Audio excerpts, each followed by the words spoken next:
हज़रत मौलाना मोहम्मद अखलाक साहब general secretary Jamiat उलमाए हिंद जिला लखीमपुर आप तशरीफ़ लाएं और अपनी कीमती कलिमात से हम सबको मुस्तफ़ीज़ फरमाएं। शब्ज़ा है, गुल है, फसले बहार है। शब्ज़ा है, गुल है, फसले बहार है। आने वाले सब आ चुके, बस आपका इंतज़ार है। हज़रत मौलाना मोहम्मद अखलाक साहब। अल्हम्दुलिल्लाहि नहमदुहु व नस्तईनुहु व नस्तगफिरुहु व नु'मिनु बिही व नतवक्कलु अलैहि व नऊज़ु बिल्लाहि मिन शुरूरि अनफुसिना व मिन सय्यिआति अअमालिना मन यहदिहिल्लाहु फला मुज़िल्ल लहु व मन युज़लिलहु फला हादिय लहु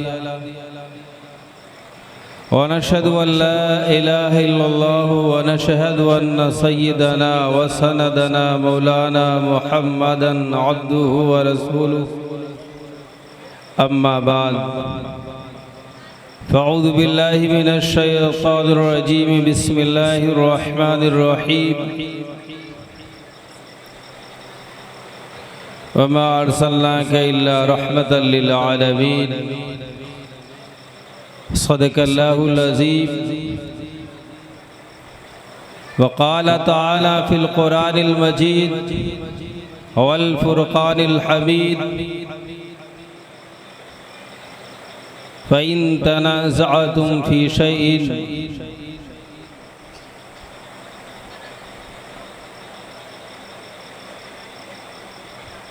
फ़रुद्दूहु इलल्लाहि वर रसूल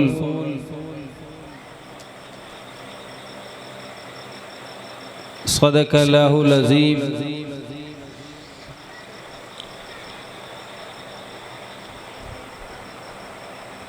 क़ाल नबी सल्लल्लाहु अलैहि वसल्लम मन हफ़िज़ सुन्नती अकरमहुल्लाहु बिअरबई ख़िसालिन अल मुहब्बतु फ़ी क़ुलूबिल बररह वल हैबतु फ़ी क़ुलूबिल फ़जरह वस्सअतु फ़िर रिज़्क़ वस्सिक़तु फ़िद्दीन। वक़ाल फ़ी मौज़ि आख़र अन इब्न उमर रज़ियल्लाहु अन्हु अनिन नबी सल्लल्लाहु अलैहि वसल्लम क़ाल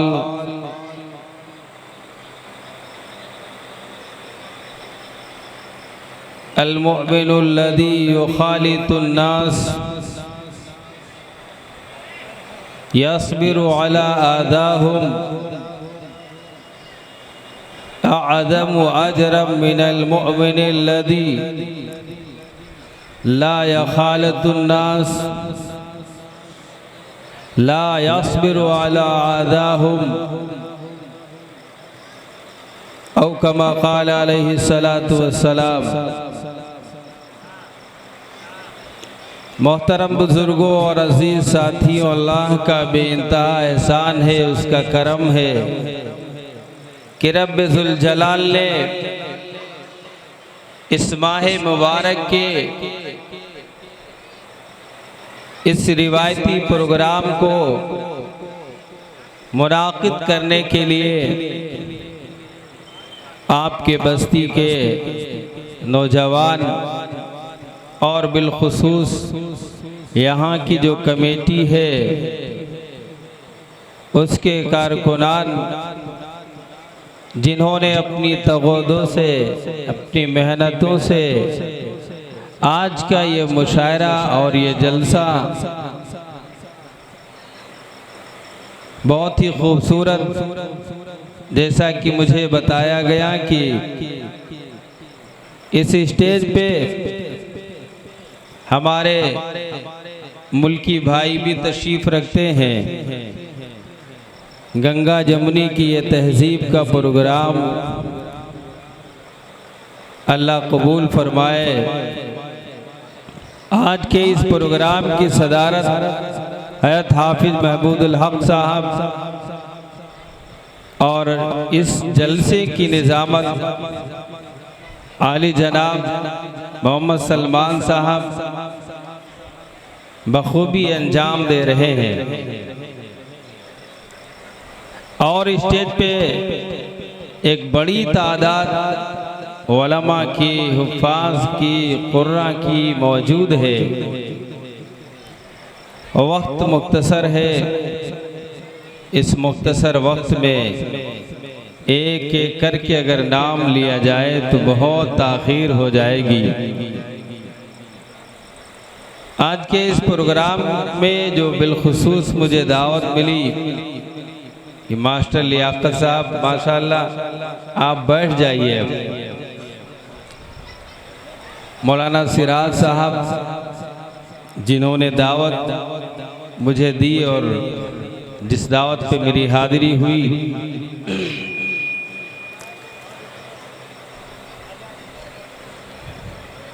तो इस जलसे के सीरत का जलसा है। जिस सीरत को जिसने भी अपनाया वो कामयाब हो गया। और ये उसूल है, जो जिस मजहब को मानता है, जो जिस मजहब पे अमल करता है, उस मजहब के जो बानी हैं, उस मजहब की बुनियाद रखने वाले, उस मजहब की तहरीकों को चलाने वाले, उस खास की इत्तबा करना जरूरी होता है। अगर आप उस नबी के मानने वाले इताअत के अंदर हल्के इताअत में उस नबी की नबूवत में दाखिल हो रहे हो तो आप पे ज़रूरी है कि उस नबी की इताअत करो। यह हर मजहब का उसूल है। जनाब हाफिज मोइनुद्दीन साहब खिंजना, आप ऊपर तशरीफ़ ले आइए। माशाअल्लाह आप इतनी मोहब्बत से तशरीफ़ लाएँ बारिश के मौसम में। मैं तमाम खिंजने वालों का भी शुक्रगुजार हूँ। आए ऊपर आ जाए। तो जो भी नबी अपने ज़माने के एतबार से उनके जो मानने वाले हुए, वो मानने वाले हजरत मूसा अलैहिस्सलाम के हो या हजरत ईसा अलैहिस्सलाम के हो या हजरत इब्राहीम अलैहिस्सलाम के हो या हजरत नूह अलैहिस्सलाम के हो, किसी भी नबी के मानने वाले हों, उनके लिए उस वक्त जरूरी था कि वो अपने वक्त के नबी की बात माने।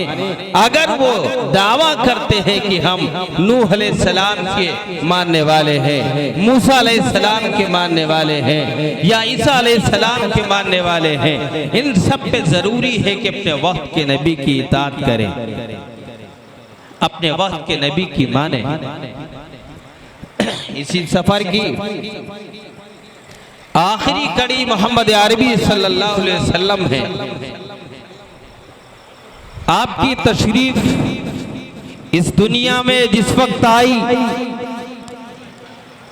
आप बराबर ये सुनते रहते हैं और खूब सुना होगा।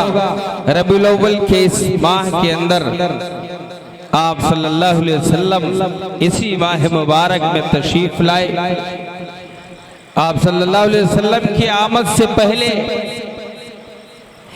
इस दुनिया का हाल क्या था? आपने अपनी सीरत से जो खूबसूरत माशरा तैयार किया, मैं उस पे थोड़ी सी रोशनी डालूंगा कि आप सल्लल्लाहु अलैहि वसल्लम की सीरत को जिस तरीके से आज पेश किया जा रहा है, जिस तरीके से उनके मानने वालों को दुनिया वालों के सामने पेश किया जा रहा है, जिस तरीके से हमारी पूरी कौम व मिल्लत को दूसरे मजहब के सामने पेश किया जा रहा है। आज जरूरत है मुसलमानों, खास खासकर नौजवानों अहद करो कि इंशाअल्लाह आज के इस सीरत के प्रोग्राम से हम ये अहद लेकर उठेंगे। अल्लाह ने चाहा हम दुनिया वालों को बताएंगे हमारी सुबह कैसे होती है, हमारी शाम कैसे होती है, हमारे नबी का सही तरीका क्या है, हमारे नबी रात दिन के अंदर कौन से वो अमल करते थे जो अमल पूरी दुनिया के अंदर जिन जिन लोगों ने माना, जिन जिन लोगों ने इत्तबा किया, जिन जिन लोगों को देखकर लोग ईमान में दाखिल हो गए, कौन से वो खास अमल थे। आज अहद करो कि इंशाअल्लाह हम वो तरीका सुन के इंशाअल्लाह उस तरीके को दुनिया वालों के सामने पेश करोगे इंशाअल्लाह। नाज है और क्यों न नाज हो जिस नबी ने सोने से लेकर जागने तक, चलने से लेकर और ऊपर रुकने तक और यहाँ तक कि बचपन से लेकर जवानी, जवानी से लेकर आखिर वक्त तक जिंदगी का कोई ऐसा शोबा नहीं छोड़ा, कोई ऐसा हिस्सा नहीं छोड़ा।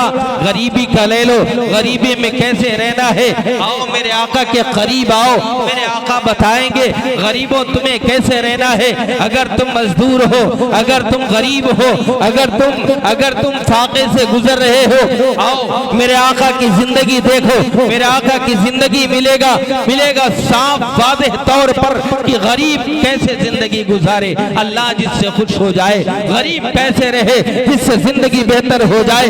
अगर बादशाह हो, बादशाहों की जिंदगी भी सामने आप रखिए, मेरे आका की सीरत देखिए, बादशाही की जिंदगी है, पूरे सवारियां माल से लद कर आ रही है, रातों रात माल तकसीम हो रहा है, दुनिया नाज कर रही है, ऐसी बादशाहत है। बहरहाल मुख्तसर वक्त के अंदर आपको इशारतन में ये बात बताना चाहता हूँ, जिंदगी का कोई हिस्सा हो, कोई लम्हा हो, कोई वक्त हो, ऐसा नहीं हुआ कभी जिसको मेरे आका ने दुनिया वालों के सामने पेश न किया।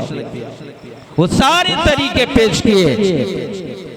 एक मैंने हदीस आपके सामने पढ़ी, इसी मुल्क के अंदर जाने कैसी कैसी आवाजें उठती है और अगर कोई कहता है तो लोग पेश कर देते हैं, ये देखो मुसलमान इस दरिंदे को देखो क्या दरिंदगी दिखा रहा है।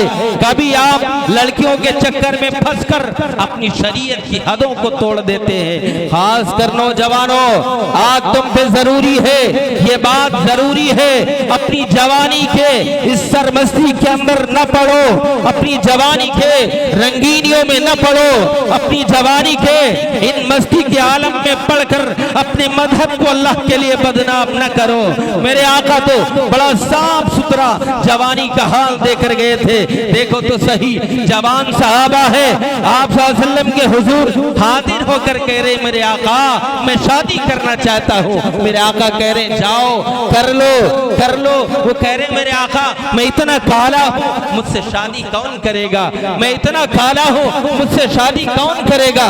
मदीने के अंदर तो कोई तैयार नहीं होगा, लेकिन मेरे आका ये भी कह सकते थे जाओ जो जी चाहे कर लो, तुम आजाद हो, अपनी तबीयत में बिल्कुल तुम्हें आजादी हासिल है, दाखिली उमूर के अंदर तुम्हें मुकम्मल आजादी हासिल है, जाओ जहां जी चाहे मुंह मारो। ओ नौजवानों, ओ गलियों के नुक्कड़ पे बैठकर मिसकाले मारने वालों, लड़कियों का इंतजार करने वालों, देखो तुम्हारे आका की सीरत क्या कहती है। आज दुनिया निशाना बनाती है, आज दुनिया कहती है हमारे नौजवान सबसे आगे है, हमारे नौजवान बेरोजगारी में सबसे आगे है, मिसकाल मारने में सबसे आगे है, लड़की बाजी में सबसे आगे है। नहीं, अपनी जवानी को अल्लाह की इबादत के लिए कुर्बान करो। मेरे आका ने फरमाया वशाबुन नशा फी इबादतिल्लाहि अज़्ज़ा वजल, जो नौजवान और उसकी जवानी अल्लाह की इबादत में गुजरेगी, अल्लाह की इबादत में उसकी परवरिश होगी, रब्बे जुल जलाल की कसम, उस दिन जिस दिन तमाम दुनिया के लोग अव्वल से आखिर परेशान होंगे, चाह रहे होंगे हमें कोई साया मिले, चाहते होंगे हाँ रब्बा मुझे कोई साया मिल जाए, ये धूप की तपिश बर्दाश्त नहीं होती है, ये धूप हाय मुझे साया मिल जाए। उस दिन 7 लोगों को साया मिलेगा और उन 7 लोगों में जवान भी होगा। इस जबान को भी साया मिलेगा। तो जवानों, खास कर तुम अपनी सीरत को सुधार लो, सही कर लो। इस कमेटी के नौजवान जलसा करने वाले हैं, अहद कर ले आज के इस जलसे से माँ बहनों की हिफाजत हम करेंगे। उनकी इज्जत दातार हो रही हो, उनकी चादरें हम संभालेंगे इंशाअल्लाह। हम अपनी आंखों से, अपने जिस्म से, अपने महलों में जिना का बाजार गर्म नहीं करेंगे। करोगे, कोशिश करोगे, इंशाअल्लाह हम अपने नौजवानों पे मेहनत करेंगे। जिना तो बड़ा नगद गुनाह है। अगर आप किसी की बहन को देखते हैं, अगर आप किसी की बहन को तकते हैं, अगर आप किसी के साथ जिना करते हैं, इसका नगद तुम्हें भुगतान करना होगा। हमारी माँ के साथ, हमारी फूफी के साथ, हमारी खाला के साथ, हमारी बहनों के साथ, अगर हमारी मुहर्रमात के साथ कोई गलत करे, बताओ हमें कैसा लगेगा? कोई भी इज्जते नफ्स रखने वाला बर्दाश्त नहीं करेगा कि हमारे इन मुहर्रमात के साथ कोई गलत करे। तो नौजवानों, तुम अपना अमल दुरुस्त कर लो, बिलखुसूस तुम्हें ज्यादा निशाना बनाया जाए। बहरहाल मैंने एक हदीस पढ़ी जिसको लेकर बड़ी बेचैनी, बड़ी परेशानी रहती है। आप अगर कोशिश करें तो हमारे जो मुल्की भाई हैं सही बात सीख जाए। आप सल्लल्लाहु अलैहि वसल्लम ने फरमाया, वो मोमिन जो लोगों से मिलजुल के रहे, लोगों से मिलजुल के रहे, उस मोमिन से ज्यादा बेहतर है जो लोगों से कट के रहे। मिलजुल लोगों से मिलके रहे। अब लोगों के अंदर हमारे मुल्की भाई आते हैं। हमारे मुल्की भाई को लेकर आप सल्लल्लाहु अलैहि वसल्लम ने किसी मौके पर बाकायदा अपने अमल से साबित किया। कहीं यहूदी के जनाजे लड़के के बीमारी में अयादत में जा रहे हैं, कहीं वो जनाजे में किसी मुशरिक के जब देखते हैं तो वो खड़े हो जाते हैं, जनाजा जब गुजर रहा हो। इस तरीके से उसके गम में इजहार गम का इजहार करते हैं, गम में शामिल होने का एहसास दिलाते हैं। हम तुम्हारे गम में शामिल हैं। आज अगर हमारे करीब ऐसा हो जाए, आपके यूपी का हाल है, हमारे जो मंच पे हमारे मुल्की भाई बैठे हैं, मैं उन्हें मुबारकबाद देता हूं। मानवता का कोई धर्म नहीं और सारे धर्म के अंदर मानवता है। याद रखो, कोई धर्म बगैर मानवता के नहीं है। इसी बाराबंकी बैरेज से करीब सिद्धार्थ नगर का शायद वाकया है। अभी चंद दिन पहले एक गरीब की मौत हो गई, जिस गरीब ने अपने पीछे 2 मासूम बेटों को छोड़ा। अब वो मासूम बच्चे अपने बाप के मरने पे अंतिम संस्कार करने के लिए सामान नहीं जोड़ पा रहे, पैसे नहीं हैं। क्या उसके करीब रहने वाले लोग वो भी गरीब थे? क्या उसके पूरे शहर के लोग इतना बेहिस हो गए थे कि मरने वाले के लिए आखिरी इंतजाम भी नहीं कर सकते? वहाँ हिंदू भी थे, मुसलमान भी थे, किसी ने कोई फिक्र नहीं की। इंसानियत कहाँ सो गई है?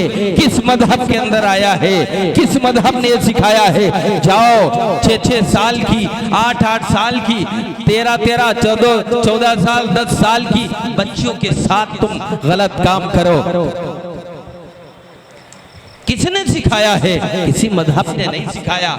यह हमारे अंदर का शैतान है, यह हमारे अंदर की शैतानियत है। ये किसी मजहब से नहीं जोड़ा जा सकता, ये रिलीजन बेस पे नहीं कहा जा सकता। बहरहाल उसके करीब रहने वाले हिंदू मुसलमान सब थे। अंतिम संस्कार के लिए उस बच्चों ने ठेले पे बाकायदा अपने पिता वालिद मोहतरम को लिटाया और लिटाने के बाद लोगों के पास ले जा रहे हैं। पहले तन्हा जाके देखा, लोगों से सवाल किया कि मेरे सवाल शायद पूरा हो जाए, मैं बाप का अंतिम संस्कार कर दूं। अभी 15 दिन पहले की खबर है।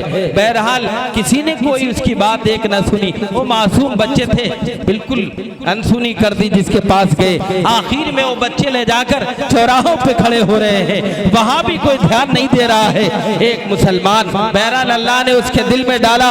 उसने कहा भाई बताओ तेरी मजबूरी क्या है। उन बच्चों ने कहा हमारे बाप इस दुनिया से रुखसत हो गए, हमारे पास इतने पैसे नहीं है, अपने वालिद का संस्कार करो, अपने वालिद का अंतिम संस्कार करने के लिए हमारे पास कोई इंतजाम नहीं है, इंतजाम के लिए पैसे नहीं है, असबाब कोई हमारे पास जाहिरी नहीं दिख रहे जिससे हमारे पिता को वो शांति मिले, अंतिम संस्कार करके हमारे पास कोई जाहिरी असबाब नहीं दिख रहे। उस मुसलमान ने बाकायदा उनका अंतिम संस्कार किया, ले जाकर उनके हिंदू रस्म और रिवाज के एतबार से आखिरी अंतिम संस्कार किया। अब यहाँ अगर कोई ये कहे, अगर कोई ये पूछे कि तुम तो मुसलमान थे, तुमने हिंदू का कैसे काम किया, तुम तो हिंदू थे, तुमने मुसलमान का कैसे काम किया। हमारे बचपन का हाल है, आपने भी देखा होगा हमारे बचपन के अंदर जब कोई अल्लाह के घर की जियारत के लिए जाता था और बस्ती के अंदर ये ऐलान होता था हमारी बस्ती से फुला साहब हज करने के लिए जा रहे हैं, और हमारी बस्ती में रहने वाले वो हिंदू भाई भी जब सुनते थे कि हमारी बस्ती से फुला साहब अल्लाह के घर का दीदार करने के लिए जा रहे हैं, वो शुभ यात्रा पे जा रहे हैं, बाकायदा एहतमाम के साथ वो मुसलमान भाई के पास आते और मुसलमान भाई से पूछते बताओ भाई खैरियत तो है, किसी चीज की कमी तो नहीं है, सारी चीजें मुकम्मल हैं, अपने पीछे अगर कोई जरूरत हो बताना, हम आपकी तमाम जरूरतों के लिए तैयार हैं, बताओ आपको कोई दिक्कत तो नहीं है। ये बेचारा हिंदू भाई की बात सुनकर मुसलमान बहुत खुश होता था कि हमारा मुल्की भाई, हमारा हिंदू भाई आके हमारी जरूरियात पूछ रहा है, हमारी बातें सुनने के लिए आया है, हमें मुबारकबाद देने के लिए आया है, मुबारक सफर पे जा रहे हैं, ये मुबारकबाद देने के लिए आया है। ये मुबारकबाद देने ही पे बस नहीं करता, ये जब अल्लाह के लिए अल्लाह के घर के सफर का इरादा करता है, जब अपने घर को छोड़ देता है, घर छोड़ने के बाद ये बाकायदा हिंदू भाई मुसलमान भाई के घर जा जाके जरूरतें मालूम करते थे, और वो हिंदू भाई अपने भाई के आने का इंतजार करता था। हमारा वो भाई आएगा, वहां से खजूरें लाएगा, जमजम लाएगा। कहाँ गई वो शामें, जब शाम को गांव की मस्जिदों के बाहर हमारे मुल्की बहनें भी अपने बच्चों को लाकर इन मुसलमानों से भूख छुड़ाती थी। कहाँ गया वो जमाना जब हमारे मुस्लिम भाई शरई एतबार से अपनी हदों को सामने रखकर होली के त्योहारों में जाया करते थे, दीपावली के अंदर मुबारकबाद पेश करके उनसे मुआनका गले मिलते थे। कहाँ गया वो जमाना, हमारी शरीयत ने मना नहीं किया, उनकी शरीयत ने मना नहीं किया। किसने ऐसा किया? ऐसा करने वाले का कोई मजहब नहीं, तमाम मजहब के अंदर मानवता है।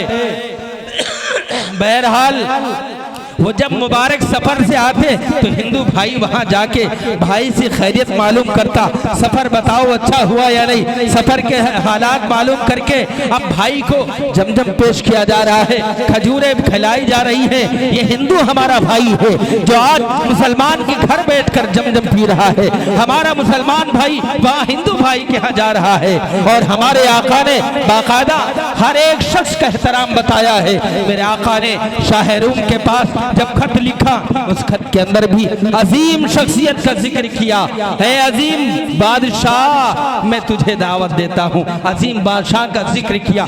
हमारे यहाँ किसी की बेइज्जती करना नहीं सिखाया जाता है। अगर कोई किसी के साथ बेअदबी करता है, अगर किसी का गलत नाम लेता है, अगर किसी को गलत नाम से पुकारता है, उसका ताल्लुक बिल्कुल इस्लाम से नहीं है। मेरे आका ने बड़े लोगों का भी बड़े अदब से नाम लिया, बड़े अदब से नाम लिया।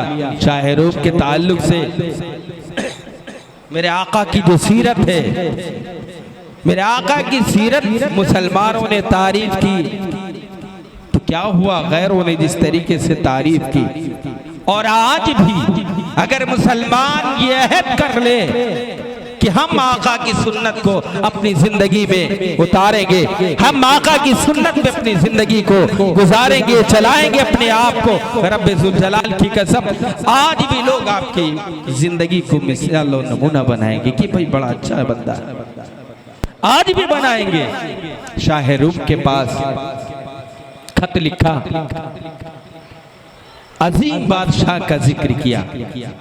हमारे यहाँ अगर कोई प्रशासनिक अमला हो या हमारी कौम का रहबर हो या हमारी कौम का जिम्मेदार हो, वो जिम्मेदारी प्रधानी के एतबार से हो या और सियासी कद उसका जो भी हो, विधायक हो, मंत्री हो, जो भी हो, गालियां देना तो इस्लाम नहीं सिखाता है। आप खुल्लम खुल्ला गालियां दो, आपका जब जी चाहे जिसको गाली दो। हमारा मजहब ये नहीं बताता है, मजहब ने साफ बताया कि गालियां देना दुरुस्त मना किया। मेरे आका ने जो सीरत पेश की, लोगों ने गालियां दी, लोगों ने पत्थर मारे, लोगों ने आपको इतना जख्मी किया। ताइफ का सफर आप उठा के देख ले, आप ताइफ का सफर करते आपको कितना जख्मी किया गया। आप सल्लल्लाहु अलैहि वसल्लम खुद फरमा रहे फहुवा यमसहु दमु अन वजहिही, मेरे जिस्म से, चेहरे से खून निकल रहा था और उस खून को मैं अपने जिस्म पे मल रहा था।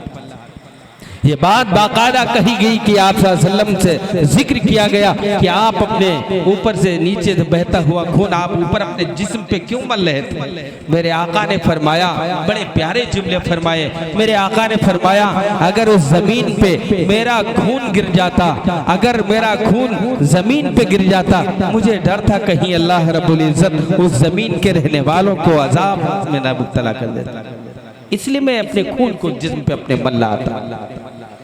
और वही ताइफ वाले जब कैद होके आए हैं अब्दियालैल, तो आप सल्लल्लाहु अलैहि वसल्लम को तो याद होना चाहिए।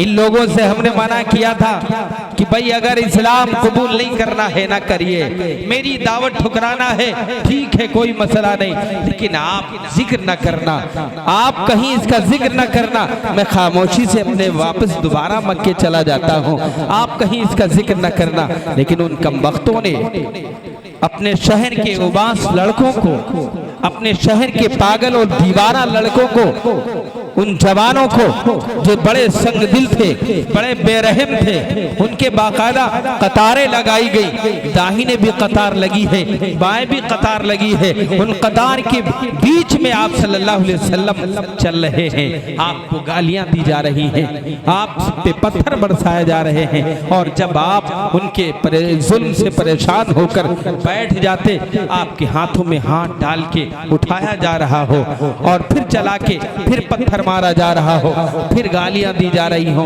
फिर आप सल्लल्लाहु अलैहि वसल्लम बैठ जा रहे हो। बताइए कितना ज्यादा ये मंजर तकलीफ देह मंजर है, कोई इसको भूल सकता है? अब आयशा सिद्दीक़ा रज़ियल्लाहु तआला अन्हा रिवायत फरमाती, आप सल्लल्लाहु अलैहि वसल्लम से पूछा किसी ने, तो सबसे सख्त दिन यही बताया कि मेरा सबसे सख्त दिन ये। और यही ताइफ वाले मदीने की मस्जिद के अंदर आके रुके हैं, काफिला ठहरा है, अब्दियालैल भी है, सऊद भी, हबीब भी, वो सारे खानदान वाले जब मिल के जुल्म करते थे, वो सब आके काफिले में मस्जिद नबवी में रुके। आप सल्लल्लाहु अलैहि वसल्लम अपने मामूल के मुताबिक रोज इशा की नमाज के बाद उनसे खैरियत लेने जा रहे। किन से खैरियत लेने? जिन्होंने कल पत्थर चलाए थे, जिन्होंने मुआसरा करने के बाद भी तमाम सहाबा को शहीद कर दिया। उन सहाबा के ताल्लुक से आप सल्लल्लाहु अलैहि वसल्लम के पास लोग आए और ये भी कहा था मुहासरे के वक्त 8 हिजरी के अंदर, आप सल्लल्लाहु अलैहि वसल्लम आप इनके लिए बद्दुआ कर दीजिए, आप इनके लिए बद्दुआ कर दे कि ये नस्त नाबूद हो जाए, ये मिट जाए। मेरे आका ने कहा नहीं, हाथ उठाए, रब्बे जुल जलाल से अर्ज किया, मेरे आका ये कौम समझती नहीं है जो ये बदसलूकी कर रही है अपने नबी के साथ, ये कौम जानती नहीं है। अल्लाह इसको कासाने नबूवत पे लाके झुका दे, नबूवत के दर पे लाके डाल दे। अल्लाह इनके सबके हक में हिदायत मुकद्दर फरमा दे। ये मेरे आका दुआ दे रहे हैं, ये मेरे आका दुआएं दे रहे हैं।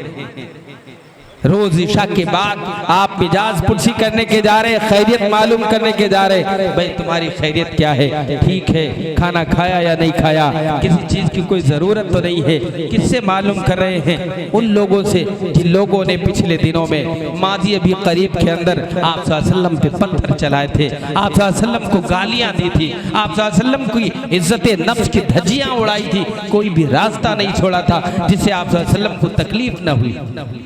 आप उनके मानने वाले हैं। अगर आप सब्र नहीं करते हैं, अगर आपको कोई गाली दे आप पलट के गाली दे दे, कैसे मुसलमान हो? मेरे आका ने फरमाया सब्र इदा अला अदाहुम, आप सब्र करिए। अगर कोई तकलीफ दे आप उस पर सब्र करिए। आप पलट के गाली दोबारा दे रहे हो, आप क्या साबित करना चाहते हो? आप ये बताना चाहते हो इस्लाम के मानने वाले ऐसे ही होते? इस्लाम किस धर्म का नाम है? जवाहरलाल नेहरू जब शाह सऊद वहां दिल्ली के अंदर आए, बाकायदा तालकटोरा स्टेडियम से ऐलान किया इस्लाम। और अभी मादी करीब के अंदर आरएसएस के प्रमुख मान श्री मोहन भागवत जी, आपने भी बाकायदा अपना जो स्टेटमेंट जारी किया और जो मुसलमानों के ताल्लुक से बताया, आपने पढ़ा होगा, देखा होगा। हमेशा से है, हमेशा रहेगा। आप अपना सच्चा सही अखलाक पैसा दुरुस्त कर लो, आप सल्लल्लाहु अलैहि वसल्लम की तरह कर लो, बस लोग खुद ही समझ जाएंगे ये मुसलमान की जमात जा रही। आप पलट के गाली देने वाले हो जाओगे, आप तिजारत में अपनी मिसाल नहीं बनोगे। काहिरा के अंदर मैं एक मिसाल देता हूँ, काहिरा के अंदर दो ताजिर तिजारत करने वाले, एक को जरूरत पड़ी दूसरे के पास खरीदने के लिए सामान गया। एक ग्राहक बनकर और एक ताजिर बनकर। मुसलमानों गौर से सुनना, अब जो ग्राहक है वो ताजिर से कह रहा कि मुझे इस सामान के कितने पैसे देने पड़ेंगे। बताया 8 दिरहम, 8 दिरहम देना पड़े। वो दुकानदार कह रहा, खरीदने वाला कह रहा नहीं मैं 10 दिरहम दूंगा। दोनों पे झगड़ा हो गया। देने वाला 10 दे रहा, लेने वाला कह रहा नहीं मैं 10 कैसे ले लूं, मैं 8 लूंगा। अब ये ईमानी कुव्वत इतनी जबरदस्त थी, इस्लाम ऐसे छलक रहा था कि जिसके बुनियाद पे ये लोग झगड़ रहे हैं। हमारे यहाँ तो उल्टा है, अगर कोई सामान लेने के लिए जाए 100 रुपए का सामान है, अल्लाह खैर करे, कुछ तो बाजारें मशहूर है 1000 रुपए मांगेंगे, 500 मांगेंगे, बेचारा खरीदने वाला परेशान हो जाता है ये सामान है कितने का। और कभी कभी होता है ऐसा, कोई सामान खरीद के लाए, 4 लोगों को दिखाया, लोगों ने कहा भाई आप तो ठग गए, किसी ने आपको परेशान कर लिया, ये 100 रुपए का सामान नहीं, ये तो 50 में हम खरीद के लाए थे। हमारे यहाँ तो उल्टा झगड़ा होता है, भाव बढ़ाने के लिए ताजिर परेशान रहते हैं, ज्यादा से ज्यादा जितना खींच ले जाओ, फिर आखिर में पलट देते, बहरहाल जितना भी हो पटक देते। ठीक वहाँ उल्टा इसके, देने वाला ज्यादा दे रहा, लेने वाला कह रहा भाई मैं इतने नहीं ले सकता हूँ। अल्लाह वालों का गुजर हुआ, पूछा भाई क्या मामला है, कहा कि भाई 8 रुपए का सामान मैं दे रहा हूँ, ये मुझे 10 रुपए दे रहे। तो कहा कि भाई आप 8 रुपए क्यों दे रहे हो? तो बुजुर्गवार ने कहा 8 रुपए इसलिए दे रहा हूँ, बाजार में मैंने रेट लिए, हर दुकानदार इस सामान के 8 रुपए कह रहा था, 10 रुपए कह रहा था, इसलिए मैं 10 रुपए दे रहा हूँ। दुकानदार ने कहा जितने ग्राहक आए हैं सबने 8 लगाए, मैं इनसे क्यों 10 रुपए लूँ? मेरे अजीजों, ये ईमान वालों का झगड़ा हुआ करता था। आज बिल्कुल इसके उल्टा है। आज बिल्कुल इसके उल्टा है कि ईमान वालों का झगड़ा हुआ करता था। बहरहाल आप सल्लल्लाहु अलैहि वसल्लम की सीरत के ताल्लुक से मैं अर्ज कर रहा था कि आप सल्लल्लाहु अलैहि वसल्लम ने किस तरीके से अपनों को माफ़ किया, गैरों को माफ़ किया, किस तरीके से लोगों ने परेशान किया, लोगों ने सताया, लेकिन मेरे आका ने दुआएं दी। मेरे आका ने किस तरीके से लोगों में घुल मिल कर रहे कि अबू जहल जैसा सख्त दिल इंसान जिसको मेरे आका ने फिरौन का बताया, फिरौन का दर्जा, मेरी कौम का, मेरी उम्मत का फिरौन, इतना सख्त, इतना संग दिल, सजाओं में इतना अजीब तजवीज़ रखने वाला। आप देखिए हज़रत सुमैया के हाल को किस तरीके से शहीद किया। दो पैरों को दो जानिब सवारियों में बांध कर खींच दिया, दोनों मुख्तलिफ जानिब हका दिया, शर्मगाह में नेजा मारा हो। बताओ क्या ये कितना बड़ा जुल्म है, ये जुल्म करने वाला कितना बड़ा जालिम है। लेकिन मेरे आका ने सब्र की तलकीन दी कि नहीं, सब्र करो, सब्र करो, और सब्र करके सहाबा ने दिखाया। आप सल्लल्लाहु अलैहि वसल्लम के मानने वाले भी आप सल्लल्लाहु अलैहि वसल्लम कैसे लोगों से मिल के रहे और किस तरीके से आपस में घुले मिले रहे।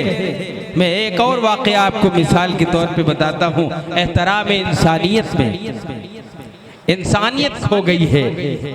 मजहब की तर्जमानी तो होती ही है, लेकिन किस मजहब के अंदर मेरे अल्लाह ने साफ कुरान के अंदर फरमाया, व अम्मा मा यनफउन नास फयमकुसु फिल अर्द, लोगों को अगर नफा नहीं पहुंचा रहे हो, धरती पे जमने का, टिकने का तुम्हें कोई हक नहीं। ये अल्लाह ने कुरान के अंदर फरमाया। अब हमारी जात से नफा कितना पहुंच रहा है, हमारी जात से लोग कितना नफा उठा रहे हैं। आप देखिए अपने गर्दो नवा, आप देखिए अपने करीब करीब, आपका पड़ोसी आपसे परेशान है, आपका रिश्तेदार आपसे परेशान है, आपके घर वाले आपसे परेशान है, बीवी हो, बच्चा हो, कोई भी हो, सब आपसे परेशान है। कहाँ गया वो अखलाक, कहाँ गई वो जिम्मेदारी, कहाँ गए वो अखलाकी फरीदा जिसको मुसलमान अब तक निभाते चले आए थे। अहद करो कि इंशाअल्लाह हम निभाएंगे। निभाओगे इंशाअल्लाह। आप सल्लल्लाहु अलैहि वसल्लम का आपके सामने एक पड़ोसी हाजिर हुआ और वो पड़ोसी कह रहा, अल्लाह के रसूल, मेरा पड़ोसी मुझे बहुत परेशान करता है, बहुत तंग करता है, आजिज कर लिया है, मेरे आका बताओ मैं क्या करूं। आप सल्लल्लाहु अलैहि वसल्लम ने कहा सब्र करो। फिर वो गया, फिर दोबारा आया, मेरे आका फिर वो परेशान करता है, मेरे आका ने फरमाया जाओ सब्र करो। फिर दोबारा आया, सब्र करो। आखिर में कहा जाओ अपने सामान को लाकर शाहराह पे डाल दो, और अगर कोई निकलने वाला ये कहे कि भाई यहाँ शाहराह पे आके तुम पड़ गए हो, आखिर क्या वजह है, किसने तुम्हें परेशान किया, बता देना। मैं पड़ोसी से बहुत परेशान हो गया हूँ, पड़ोसी ने इतना परेशान किया कि मैं शाहराह आके पड़ गया। वही किया बिल्कुल मेरे आका ने जो बताया, झगड़े की बात नहीं बताई। जाओ पड़ोसी के खिलाफ थाने में चले जाओ और वहाँ रिपोर्ट दर्ज करा दो। जाओ अपने मुखिया के पास, वहाँ चले जाओ, जाओ जो तुम्हारा मुखिया हो, या मैं तुम्हारा मुखिया हूँ, मैं तुम्हें हुक्म देता हूँ जाओ पड़ोसी के साथ जो जी चाहे सलूक करो। नहीं, मेरे आका ने कहा एक खूबसूरत तरीका निकाला, एक खूबसूरत नहज बताया, और वो तरीका बताया जिससे बड़ी आसानी के साथ मसला हल हो। वो पड़ोसी जाकर अपने सामान को रास्ते में ले जाकर रख दिया। लोग निकलते जा रहे, पूछते जा रहे, भाई ये तुम्हारा सामान है, यहाँ ला के क्यों रखा है। उसने कहा मैं अपने पड़ोसी से इतना परेशान हूँ, मैं इतना आजिज आ गया हूँ कि मैं तंग आ गया हूँ पड़ोसी से, मैं यहाँ सामान लेकर रखा हूँ और मैं कहीं और चला जाऊंगा। इसी दरमियान वो पड़ोसी भी आया जो इसके करीब रहता था, सामान बाहर देखा, पड़ोसी मालूम कर रहा भाई यहाँ सामान तेरा क्यों पड़ा है, बता वजह क्या है। तो उसने कहा वजह तुम जानते हो, आपने इतना मुझे परेशान किया, मेरा अब दिल भर गया है, मैं बर्दाश्त नहीं कर सकता हूँ, मैं अपना महल्ला बदल लूंगा, मैं अपना घर बदल लूंगा, मैं अपना कहीं और चला जाऊंगा। उस पड़ोसी ने कहा भाई पूरा महल्ला मुझे थू थू कर रहा है, पूरा महल्ला जान गया है, अब भाई चल अपने घर चल, अब मुझसे गलती कोई नहीं होगी। वो बेचारा शर्मिंदा होके अपने पड़ोसी को घर पे ला रहा है। और अगर हमारे यहाँ टिकैतगंज कुर्सी का कोई पड़ोसी होता तो थाने में जाकर उसकी खैरियत बिगाड़ देता, या और कोई पड़ोसी से पिटवा देता, या कोई दूसरा तरीका अपनाया जाता। बताओ ये है मुसलमानों की आदत, ये है मुसलमान मुसलमानों का तरीका नहीं। आज कहो इंशाअल्लाह हम ये ऐलान करते हैं और दुनिया वालों से बताते हैं, ओ दुनिया वालों तुम्हारा तरीका तुम्हें मुबारक हो, ओ ईसाइयों ओ यहूदियों तुम्हारा तरीका तुम्हें मुबारक हो। तुमने हमारी माओं पे मेहनत की, माँ के अंदर एक ऐसा नंगापन आ गया है, उसका ताल्लुक हिंदू से हो, मुसलमान से हो या किसी मजहब से हो, लेकिन हमारे इस मुल्क की संस्कृति, हमारे इस मुल्क की जो रिवायत थी, हमारे इस मुल्क का जो तरीका था, हमारे इस मुल्क का जो ढंग था, हमारे यहाँ औरतें बाकायदा घूंघट निकालती थी, कोई बड़ा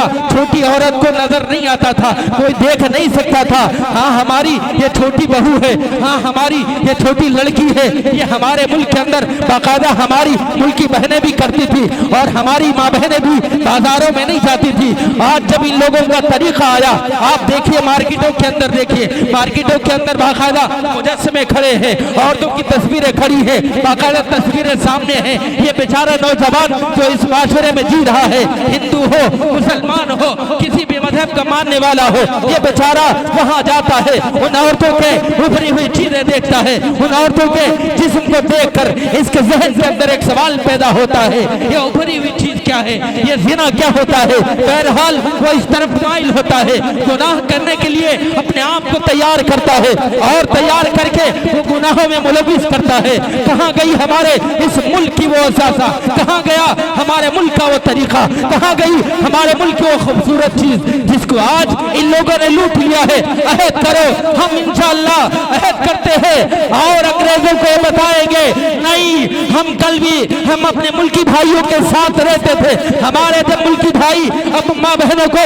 लक्ष्मी की शक्ल देते हैं, हम बाकायदा ऐलान करते हैं हमारे यहाँ भी माँ बहनों के कदमों के नीचे जन्नत समझी जाती है। ये हमारा ऐलान नहीं है, मेरे आका का ऐलान है। मेरे आका ने फरमाया है माँ बाप की खिदमत कर लो, अगर माँ बाप की सेवा कर लो, अगर दो बेटों की सही परवरिश कर लो, मैं गारंटी लेता हूँ तुम जन्नत जाओगे। हमारे जहाँ मुल्की भाई बाकायदा ऐलान करते हैं हमारी ये बहन, हमारी ये माँ, हमारी ये माशरे की औरतें लक्ष्मी है, लक्ष्मी की शक्ल देते हैं, लक्ष्मी का दर्जा देते हैं और लक्ष्मी का दर्जा देकर उनकी पूजा करते हैं, उनकी आरती उतारते हैं। हमारे मजहब के अंदर भी बताया गया औरतों की इज्जत से न खेलो, औरतें तुम्हारे लिए अगर गैर महरम है, निकाह का तरीका बेहतर है, आप बकाया नस्ल इंसानी का दूसरा तरीका नहीं अख्तियार कर सकते हो। आप जिस भी मजहब से हो, आप देखो अगर कोई हमारे मुल्क के इस पाकीज़ा माहौल को खराब करने की कोशिश करेगा, हम अपने अमल से बताएंगे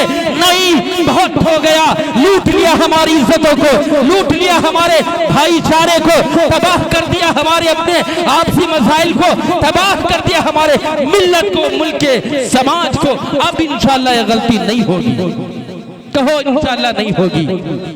मेरे आका ने फरमाया, मेरे आका ने फरमाया अल मुमिनु युहालितुन नास, जो लोगों से मिलजुल के ना रहता हो, जिसके अंदर भाईचारा ना हो, जिसके अंदर मिलने की सिफत ना हो, मोमिन नहीं है, उसका कोई अमल कबूल नहीं है। तुम कैसे मोमिन हो? तुम्हारा भाई खफा है, मुल्की भाई हो या मुसलमान भाई हो, तुम्हारा भाई तुमसे परेशान होकर अपनी बस्ती में बदल रहा है। आज बाकायदा हमारे इन मुल्क के रहने वाले कुछ अनासिर पसंद लोग ने प्रॉपर्टी का काम किया, बाकायदा लिख दिया मुसलमान की एंट्री मना है, मुसलमान ने प्रॉपर्टी किया, हिंदू की एंट्री मना है। अरे भाई वहाँ आरती की जब आवाजें आती हो, अजान की आवाजें गूंजती हो, वो सुनहरा मौका कहाँ है अब? वो सुनहरा मौका किधर चला गया? जहाँ लोग बड़ी शांति से रहते थे, जहाँ लोग बड़ी भाईचारगी के साथ अपना जीवन यापन करते थे, जीवन गुजारते थे, जिंदगी बसर करते थे, आज लोग तलाश कर रहे हैं काश वो दिन मिल जाए, काश वही पुराने अय्याम दिया है, गर्दिशे अय्याम मुझे लौटा दे, मैं अपना सबसे कीमती असासा समझूंगा। इस मुल्क के रहने वालों, आपकी जिम्मेदारी है इस नाजुक माहौल के अंदर, ऐसे नाजुक घड़ी के अंदर आप ये काम उठाएं कि हम मानवता के एतबार से, मानवता के प्लेटफार्म से रिफाही कामों करेंगे। अभी बाकायदा चल रहा रिलीफ के बुनियाद पे पंजाब के अंदर सैलाब आया, सैलाब में मरने वाले कौन है ये हमें इस्लाम नहीं बताता। इस्लाम ये कह रहा है लोगों को नफा पहुंचा रहे हो या नहीं, अगर नहीं पहुंचा रहे हो आप जमीन पे टिकने के हकदार नहीं। हमने बाकायदा महसूस किया, जमीयत ने ऐलान निकाला, अपील की तमाम जिम्मेदारों से, तमाम शोबे के लोगों से, बाकायदा रिलीफ का सामान भेजा गया। हमारा अखलाकी फरीदा है, हमारी जिम्मेदारी है। पंजाब हो, महाराष्ट्र हो, उड़ीसा हो, कलकत्ता हो, बिहार हो, कहीं भी अगर कोई इंसान सलाब ज़दा या कोई आग या कोई और आफाकी निज़ाम का शिकार हो गया, अब उसके हाल को दुरुस्त करना, उसके हाल को पूछना, ये हमारा अखलाकी फरीदा। करेंगे इंशाअल्लाह, क्यों शराफत। शायर इस्लाम हजरत अलहाज हो जाएंगे इंशाअल्लाह, निकलने जा रहा था बस। हाफिज शराफत साहब, मौलाना सुफियान राजवी साहब, ये मुशारे का बहरहाल माहौल मैंने आपके सामने जो भी दिया। मेरे आका की जो सीरत है वो बड़ी खूबसूरत। ये गैर मुस्लिम लिख रहे हैं, मैंने एक हाल में दो चीज़ें आप सल्लल्लाहु अलैहि वसल्लम की देखी, मुतज़ाद चीज़ें जो किसी शख्सियत के अंदर आप तलाश करें नहीं पा सकती। वो ये कि ताकत के बावजूद सुलह कर लेना और कमजोरी के हाल में लड़ जाना, बातिल के खिलाफ डट जाना, ये मेरे आका की खूबसूरत सी सिफत। फतेह मक्का के ऊपर सहाबा समझ नहीं पा रहे, आप सल्लल्लाहु अलैहि वसल्लम सुलह कर रहे हैं, आप सल्लल्लाहु अलैहि वसल्लम सुलह कर रहे हैं, सहाबा नाराज हो रहे, मेरे आका मेरी तलवारें हैं आज। ये वही दुश्मन है जिन्होंने हमें अपने घर से निकाला था, अपने शहर से निकाला था और ऐसे ऐसे जुल्म सितम किए थे। हज़रत बिलाल उमैया बिन खल्फ जब बदर के अंदर भाग रहे थे छिप के, हज़रत बिलाल बार बार यही कह रहे थे, ओ मैया ये जा रहा हूँ मैया। हज़रत अब्दुल्लाह बिन मज़ऊद, हज़रत अब्दुर्रहमान इब्न औफ ने उनको बचाने के लिए लेट भी गए, लेकिन जुल्म कोई भूलता नहीं है। बहरहाल इसके बावजूद मेरे आका ने जब ऐलान किया, नहीं हमने माफ कर दिया, और फिर माफी का ये हाल, सुफियान वो जो सारी कोशिशें करते रहते थे हर वक्त मुसलमानों को मिटाने की, उनके ताल्लुक से मेरे आका ने फरमाया सुफियान को भी माफ किया, सबको मैंने माफ किया, और सुफियान के घर में जो दाखिल हो जाए उसे भी माफ। आप सल्लल्लाहु अलैहि वसल्लम बैतुल मुक़द्दस में जा रहे फातिह बनकर, और वो सारे रईस खड़े हैं, आए दाएं बाएं सब इधर उधर। आप बैतुल मुक़द्दस के अंदर, वो आप बैतुल्लाह के अंदर गए, अल्लाह के घर के अंदर जाकर बाहर फिर तशरीफ लाए, और यहाँ वही चाबी जब कभी खोली नहीं गई थी, ताला बंद किया गया था, आप सल्लल्लाहु अलैहि वसल्लम को उम्रा नहीं करने दिया गया, जाओ वापिस चले जाओ। आज आप सल्लल्लाहु अलैहि वसल्लम उस अल्लाह के घर में दाखिल होके, फिर उसके बाद चाबी देने का मसला आया। अब चाबी आप सल्लल्लाहु अलैहि वसल्लम को अख्तियार था, जिसको चाहे दे देते। आपके सामने अली भी थे, आपके सामने हज़रत अबू बकर सिद्दीक भी थे, हज़रत उमर और हज़रत उस्मान गनी भी थे, और ये सोचते आज तो मौका है, मुसलमानों को दे दे, इनको दे दे। हज़रत अली रज़ियल्लाहु तआला अन्हु ने बाकायदा सवाल भी किया, अल्लाह के रसूल जहां मेहमानों की ज़ियाफत की जिम्मेदारी मुझ पे है, आप ये कलीदी ओहदा भी मुझे दे दे, ये भी निभा लेंगे। लेकिन अल्लाह के रसूल ने कहा नहीं, ये उस्मान इब्न तलहा के ही हवाले की जा रही, उन्हीं का ये हक है और हमेशा उन्हीं के पास रहेगी। अभी ये ईमान नहीं लाए, आप सल्लल्लाहु अलैहि वसल्लम ने इस तरीके का मामला किया इन लोगों के साथ, आपका मामला भी अच्छा होना चाहिए। मैंने कुरान की आयत आपके सामने पढ़ी थी और दो आयतें पढ़ी थी। एक तो आप सल्लल्लाहु अलैहि वसल्लम को जो अल्लाह ने भेजा, रहमतुल लिल आलमीन बना के भेजा, इस जहान के लिए भी, उस जहान के लिए भी, सबके लिए, वहाँ भी आखिरत में सिफारिश करेंगे, यहाँ भी। अगर आप सल्लल्लाहु अलैहि वसल्लम की सीरत पे चलकर, आप सल्लल्लाहु अलैहि वसल्लम की जिंदगी को जो नमूना अल्लाह ने बताया, सिर्फ इसीलिए नमूना बताया कि आपकी जिंदगी के सामने किसी की जिंदगी आइडियल नमूना नहीं हो सकती, इसलिए कि मेरे आका के अंदर वो सारी सिफात मौजूद है जो इंसान के अंदर होनी चाहिए, अंतिम दर्जे की मौजूद है। अल्लाह ने बड़ी तारीफें कुरान के अंदर बाकायदा की, और इन शुअरा के जरिए से आप तारीफें सुनते रहेंगे, तमाम रात सुनेंगे, जाने कितनी जेबें मोहब्बत रसूल, इश्क रसूल में खाली हो जाएंगी। नजराने अकीदत की बुनियाद पर जब ये शायर ऐलान करेगा अपनी आवाज के जरिए, अपने कलाम के जरिए, आप इश्क रसूल में कर सब कुछ कुर्बान करने के लिए तैयार हो जाएंगे। ये हमारा पैसा है, ये हमारा हमारे हाथों की कमाई हुई मेहनत है, आपकी नजर में करता हूँ। ये इश्क अभी आप देखेंगे इंशाल्लाह थोड़ी देर में। तो अल्लाह के रसूल को ये दर्जा मिला। दूसरी चीज अल्लाह ने फरमाया, अगर किसी चीज में तुम्हें कोई इख्तलाफ हो, अगर किसी चीज में कोई आपसी मामला हो जाए, अब मामला अगर हो गया है, अल्लाह और उसके रसूल की तरफ रुजू करो। देखो कि इस खास मौके पर अल्लाह और उसके रसूल क्या कह रहे हैं, अल्लाह क्या कह रहे हैं, आप सल्लल्लाहु अलैहि वसल्लम ने क्या किया। करोगे इंशाल्लाह। कोई आपसे नहीं कहेगा तिबल तलाक, कोई आपसे नहीं कहेगा यह मामला, जब आप सुन्नत के तरीके पे चलोगे। मेरे अल्लाह ने, आप सल्लल्लाहु अलैहि वसल्लम ने कहीं नहीं फरमाया जब आपके साहबजादियों के एक वक्त में 2 बेटियों की तलाक हुई, वो मुसलमान नहीं थे, वो ईमान वाले नहीं थे, ईमान में दाखिल नहीं हुए थे, लेकिन मेरे आका ने उनको जिस तरीके से बर्दाश्त किया, उस बोझ को उठाया। कौन बताए दुनिया को। मेरे आका ने साफ फरमाया, एक वक्त में अगर तलाक 3 दे रहे हो दुरुस्त नहीं है।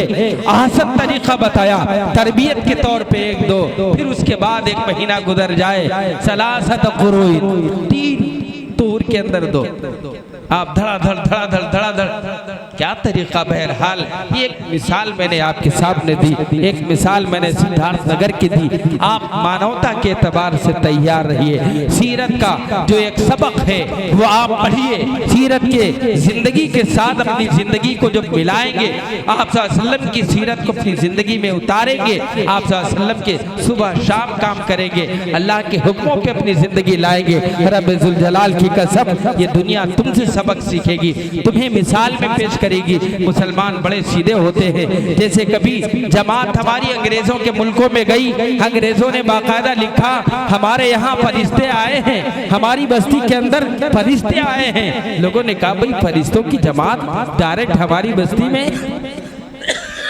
और इतना हम नेक तो है नहीं। अंग्रेज जानते हो कितना नेक होता है, बहुत नेक होता है भाई, इतने तो हम नेक है नहीं। फरिश्तों की जमात, अरे वो तो सिर्फ अल्लाह अल्लाह करते हैं। बहरहाल फरिश्ता सिफत जमात थी, वो तबलीगी जमात थी, अल्लाह के रास्ते में वक्त लगाने वाले थे, अल्लाह के रास्ते में वक्त लगाते थे। तो बहरहाल ऐसे लोग आप तैयार जब हो जाएंगे, लोग दलील नहीं बनाएंगे, आपको कभी नमूना नहीं बनाएंगे कि ये दंगाई फुलाने हैं, ये दहशतगर्द फुलाना है, ये टेररिस्ट का दर्ज देने वाला ये फुलाना है। नहीं, हमारे उन सबकों से, हमारे उस तरीके से लोग कहेंगे कि भाई नहीं, बड़े शांति मिजाज के होते हैं। और वाकई इस्लाम शांति मिजाज का है। इस्लाम बाकायदा ये अमन का दर्ज देता है कि अगर तुम खुराफात पैदा कर रहे हो, किसी ऋषि मुनि की कुटी पे हमला कर रहे हो, किसी गैर मजहब के रहनुमा पे आप बगैर इत्तला के, बगैर बताए हमला कर रहे हो, जायज नहीं। हरी फसल काटना, किसी की फौजी दस्तों को यूं ही बगैर इत्तला के तबाह करना, अगवा कर लेना, किसी एम्बेसीज के जो है एजेंट को किसी भी मुल्क का हो वो गिरफ्तार करके कत्ल करना हमारे मजहबी उसूल में नहीं है। मेरे आका ने बाकायदा दस्तों को रवाना करते वक्त हिदायतें दी हैं, बाकायदा हिदायतें दी कि तुम किसी भी ऋषि मुनि के कुटी पे हमला नहीं करोगे, किसी भी हरी फसल को या बाग को तबाह नहीं करोगे, बच्चों पे हमला नहीं करोगे, बूढ़ों पे हमला नहीं करोगे, जवानों पे हमला कब करोगे? ऐसे नहीं कर सकते आप। पहले आप अपनी बात बताइए, आप पेश करिए, आपस में डिस्कस करिए, उसके बाद किसी फैसले पे पहुंचिए। बहरहाल इस्लाम के दर्स है। कुछ लोग पीछे खड़े हैं, आगे आ जाए आपके करीब। अभी एक मेरी बात जहन में एक चीज आई, मैं बहुत इस मिजाज का नहीं हूँ, लेकिन मैं आज अर्ज कर दूं।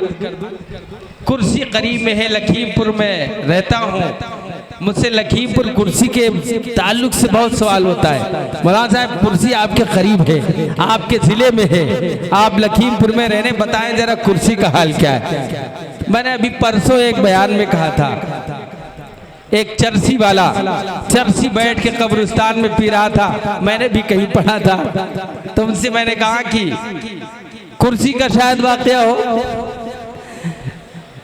तो वो कब्रिस्तान में बैठ के चरसी पी रहा था। पुलिस वाला आया, उसको देखकर उसने छिपाने की कोशिश की, कब्रिस्तान के किसी गड्ढे में छिपा दे ताकि हम इसके सजा से बच जाए। जल्दी जल्दी छिपाने की कोशिश कर रहा। पुलिस वाले ने कहा कमबख्त क्या छिपा रहा है, चल जल्दी खड़ा हो जा और बता। उसने कहा हुजूर मैं अपनी अब्बा की कब्र पे फातिहा पढ़ रहा हूँ, कुछ नहीं छिपा रहा हूँ। उसने कहा नहीं तू छिपा रहा है। तो कहा कि नहीं फातिहा पढ़ रहा हूँ। तो कहा बे कमबख्त ये कब्र तो बहुत छोटी है। तो उसने कहा हुजूर मेरे अब्बा बहुत बचपन में इंतकाल कर गए थे। वाखिर दावाना अल्हम्दुलिल्लाहि रब्बिल आलमीन।